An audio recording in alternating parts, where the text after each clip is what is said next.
بسم اللہ الرحمن الرحیم نحمدہ ونصلی علی رسولہ الکریم اما بعد۔ محترم ناظرین، آج کا ہمارا ٹاپک حضرت علی رضی اللہ تعالیٰ عنہ کی شہادت کے بارے میں ہے کہ حضرت علی کرم اللہ وجہہ کی شہادت کا واقعہ کیسے ہوا، اور حضرت علی رضی اللہ تعالیٰ عنہ کو قتل کرنے والا کون تھا، پھر آپ کو غسل کس نے دیا، جنازہ کس نے پڑھایا، اور اس کے بعد حضرت علی رضی اللہ تعالیٰ عنہ کہاں مدفون ہیں، کہ ان کو خفیہ دفن کیوں کیا گیا کہ آج امت کو نہیں پتا کہ حضرت علی رضی اللہ تعالیٰ عنہ کی قبر مبارک کہاں ہے۔ اس کے بارے میں ہم عرض کرتے چلتے ہیں۔ دیکھیں، حضرت علی رضی اللہ تعالیٰ عنہ نے خوارج کے خلاف ایک جنگ لڑی تھی جس کو جنگ نہروان کے نام سے یاد کیا جاتا ہے۔ تو اس جنگ کے اندر جتنے بھی خارجی تھے سارے کے سارے جہنم رسید ہو گئے، قتل ہو گئے، سوائے 9 آدمیوں کے، کہ وہ 9 لوگ باقی بچ گئے۔ اب وہ 9 لوگ ادھر ادھر پھرتے پھراتے، ان میں سے 3 لوگ ایسے تھے کہ جو مکہ معظمہ میں جمع ہو گئے، اور ان 3 لوگوں نے آپس میں مل بیٹھ کر اپنے ان جنگ نہروان میں قتل ہونے والے ساتھیوں کے بارے میں افسوس کا اظہار کیا۔ افسوس کا اظہار کرنے کے بعد ان کا آپس میں یہ مشورہ ہوا، یہ طے پایا کہ ہم اسلام کے بڑے سرداران کو، جو 3 بڑے سردار اس وقت کے شمار ہوتے تھے، نمبر 1 حضرت علی کرم اللہ وجہہ، نمبر 2 حضرت امیر معاویہ رضی اللہ تعالیٰ عنہ، اور نمبر 3 حضرت عمرو بن العاص رضی اللہ تعالیٰ عنہ۔ یہ بڑے اسلام کے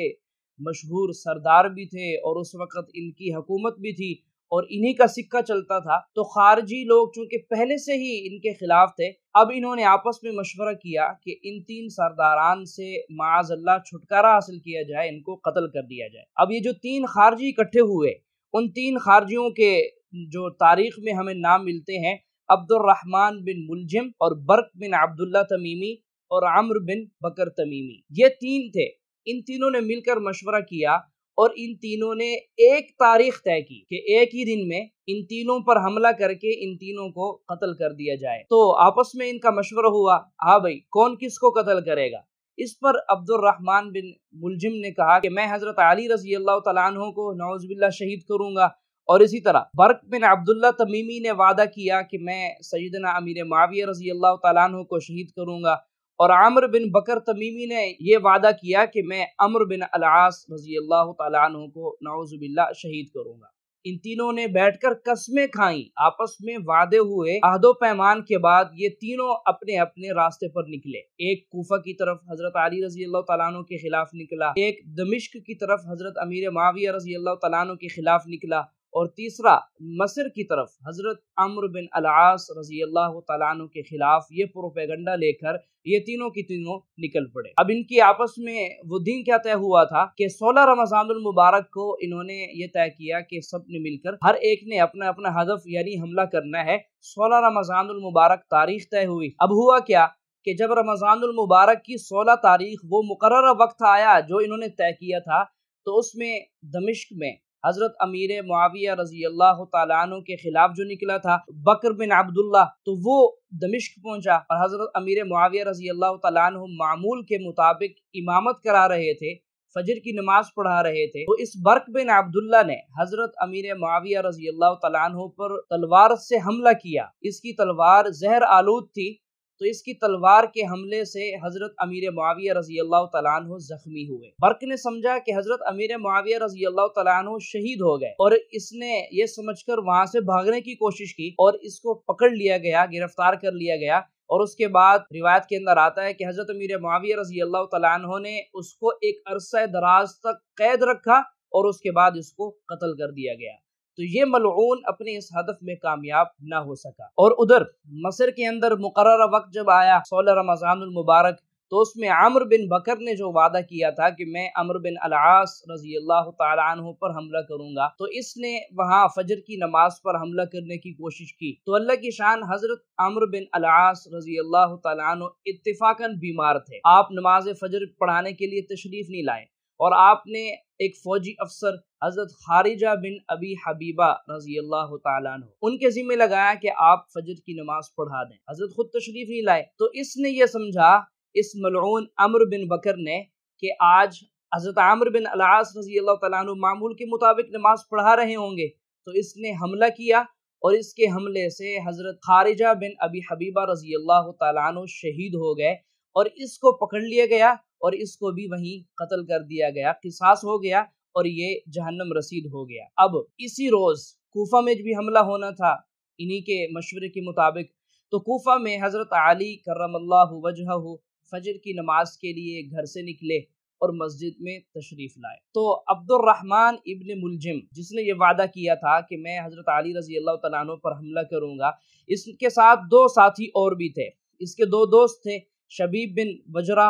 اور اسی کے ساتھ جو ہے ایک وردان نامی آدمی تھا۔ یہ تین لوگ مسجد کے دروازے کے پیچھے چھپ گئے۔ اب حضرت علی رضی اللہ تعالیٰ عنہ مسجد میں داخل ہوئے، پیچھے سے آواز دیتے ہوئے آ رہے تھے لوگوں کو کہ لوگوں نماز کا وقت ہو چکا ہے اور مسجد کی طرف آ جاؤ۔ تو حضرت علی رضی اللہ تعالیٰ عنہ کو معمول تھا روزانہ لوگوں کو آوازیں دیتے ہوئے مسجد میں تشریف لے آتے تھے، تو آوازیں دیتے ہوئے مسجد میں پہنچے، لوگ بھی اٹھنے اور نماز کی تیاری میں مصروف ہو گئے اور مسجد کی طرف آنے کے لیے لوگ روانہ ہو گئے گھروں سے۔ حضرت علی رضی اللہ تعالیٰ عنہ جب مسجد میں پہنچے تو یہ تین ملعون چھپے ہوئے تھے دروازے کے پیچھے۔ تو اس زمانے میں یہ لائٹیں بھی نہیں ہوتی تھیں کہ پتہ چل جائے کہ سامنے کون ہے، مسجد میں کیا نظر آ رہا ہے۔ تو حضرت علی رضی اللہ تعالیٰ عنہ جیسے ہی مسجد میں داخل ہوئے تو وردان نامی آدمی نے حضرت علی رضی اللہ تعالیٰ عنہ پر وار کیا، تو اس وار کو حضرت علی رضی اللہ تعالیٰ عنہ نے خطا کرایا۔ آپ کو احساس ہو گیا کہ کچھ میرے اوپر حملہ ہونے والا ہے، آپ نے اپنا سر مبارک جھکا لیا۔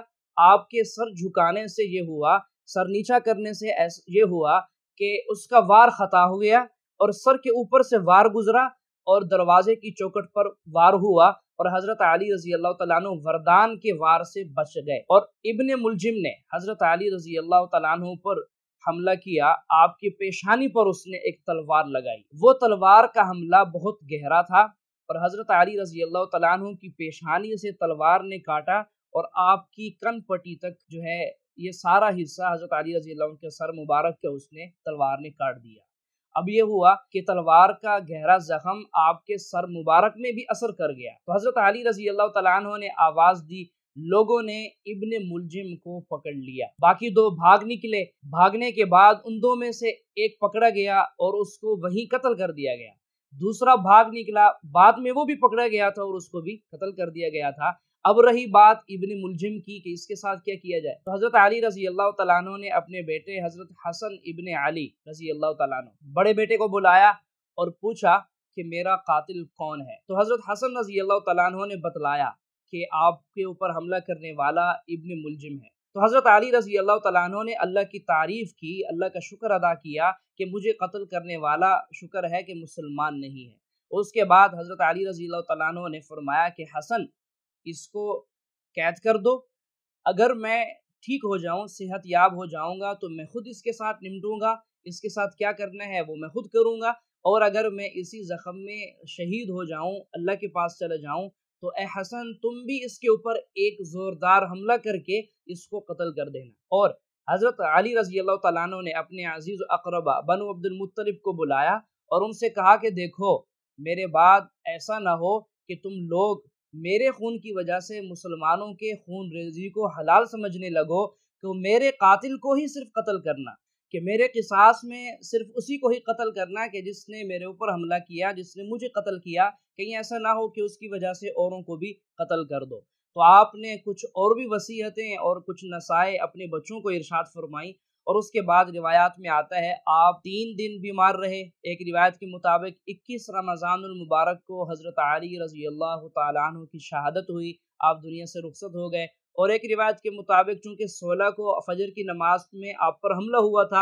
اور ایک دن بیمار رہے، 17 رمضان المبارک کو ہفتے کے دن حضرت علی رضی اللہ تعالیٰ عنہ اس دنیا فانی سے رخصت ہو گئے۔ اب کیا ہوا کہ حضرت علی رضی اللہ تعالیٰ عنہ کی نماز جنازہ اور آپ کو غسل کس نے دیا، اس کے بارے میں البدایہ والنہایہ میں ایک روایت ملتی ہے، فرمایا ان علی رضی اللہ عنہ لما مات صلی علیہ ابنہ الحسن، کہ جب حضرت علی رضی اللہ تعالی عنہ کا انتقال ہوا، آپ شہید ہو گئے، تو آپ کے بیٹے حضرت حسن رضی اللہ تعالی عنہ نے اپنے ابا جان کا جنازہ پڑھایا، ودفن بدار الامارۃ بالکوفہ، اور حضرت علی رضی اللہ تعالی عنہ کو کوفہ کے کسی قبرستان میں دفن کر دیا گیا، خوفا علیہ من الخوارج ان ينبشوا عن جثته، اس بات کے خوف کی وجہ سے کہ کہیں خوارج حضرت علی رضی اللہ تعالیٰ عنہ کے جسم اطہر کے ساتھ کوئی کھلواڑ نہ کریں، حضرت علی رضی اللہ تعالیٰ عنہ کی قبر مبارک کی بے حرمتی نہ ہو اور آپ کے جسم مبارک کے ساتھ کوئی گھنونا عمل نہ ہو، چونکہ خارجی لوگ تو پہلے سے ہی حضرت علی رضی اللہ تعالیٰ عنہ کے خلاف پروپیگنڈا کر رہے تھے،